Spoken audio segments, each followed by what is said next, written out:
Today on PickSecure, I have ABUS 8540. It has 4 tumblers in it.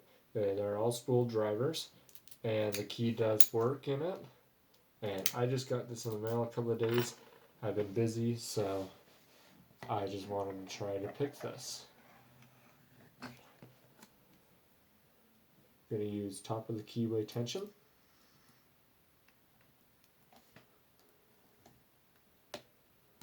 Set 1.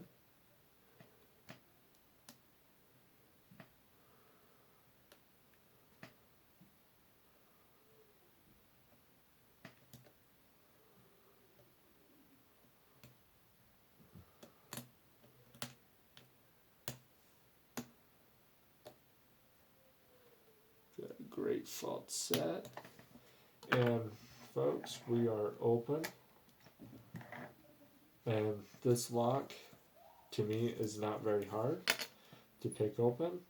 And I just was curious. And thank you for Starry Lock for featuring me in your contest. And please subscribe below. Thank you.